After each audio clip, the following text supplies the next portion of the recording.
Halo, aku Bella dari Bayu Merakit.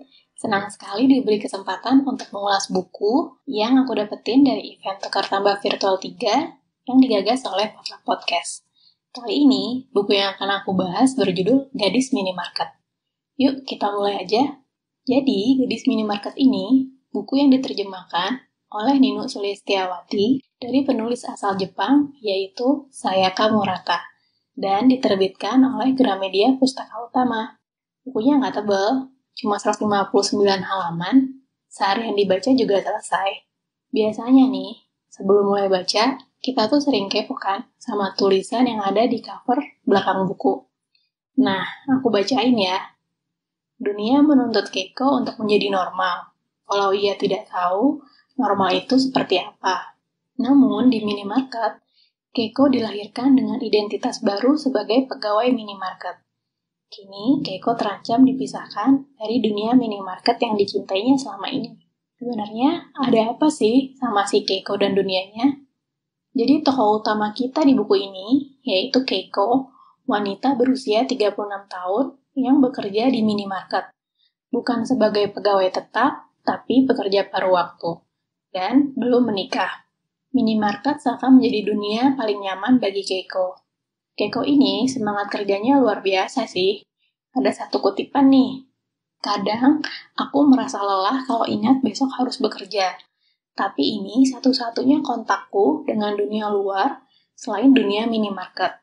Sekaligus kesempatan berharga buatku untuk berinteraksi normal dengan perempuan usia 30-an yang sebaya denganku. Sebenarnya, dia merasa baik-baik saja dengan kehidupannya. Tetapi ketika berkumpul dengan teman-teman semasa sekolah, Keiko akan dianggap aneh. Keluarga dan teman-teman Keiko menganggap hidup seperti itu tidak normal. Harusnya kan usia segitu udah nikah ya, udah punya keluarga, atau menjadi pegawai tetap dengan karir yang baik. Sampai teman-temannya bilang gini, semua akan terlambat kalau sudah mencapai umur tertentu. Tapi bagi Keiko sendiri, hidup yang dijalaninya ini adalah kehidupan yang nyaman. Jadi dia heran, kenapa orang-orang malah tanda kutip nih, kok ya peduli banget ngurusin hidup dia. Selain itu, sejak kecil Keiko punya cara pandang yang agak beda. Contohnya, pas ada burung yang mati di sekolahan, dan banyak temennya yang nangis, terus Keiko malah ngajak ibunya untuk bikin yakitori dari burung itu. Dia heran, kenapa teman-temannya nangis ya? Apa karena kasihan sama si burung kecil ini, tapi kok mereka memetik dan membunuh bunga-bunga yang masih hidup yang ada di sekitar untuk ditaburkan di atas makam burung itu.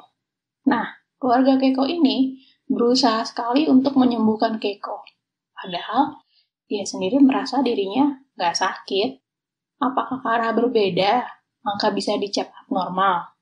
Seandainya kehidupan punya manual book seperti di minimarket, mungkin Keiko nggak akan bingung gimana harus bersikap normal seperti yang diinginkan oleh orang banyak. Keiko seperti menyuarakan suara hati sebagian perempuan yang seiring bertambahnya usia, maka akan dituntut untuk melakukan ini dan itu, dihakimi dengan berbagai standar dan nilai. Dengan punya pekerjaan yang bagus, penghasilanmu pun lebih besar daripada kebanyakan laki-laki, dan dengan kualifikasi seperti itu, akan sulit untuk mendapatkan pasangan yang sepadan. Ini adalah kalimat yang tertulis di buku Gadis Minimarket ini. Menurut teman-teman gimana? Dalam buku ini, saat ternyata kehidupan kita berbeda dari kebanyakan orang, kita seolah akan disisihkan, dianggap beban hanya karena berbeda dari orang lain. Padahal kita nggak ngelakuin kesalahan apa-apa ya, dan menjalani kehidupan dengan baik. Selain Keiko, ada juga si Raha, seorang pria usia 30-an yang belum menikah dan berpenghasilan layak, dan merasa gerah sekali dengan kritik yang dia terima dari lingkungannya setiap saat. Sampai-sampai dia harus menjauhkan dirinya dari lingkungan. Istilahnya tuh kayak ngumpet gitu. Nah, bisa jadi kan, yang disebut normal dan abnormal itu hanya perkara persepsi. Dan satu lagi nih, kutipan dari buku ini yang menurutku bisa distabiloin gitu.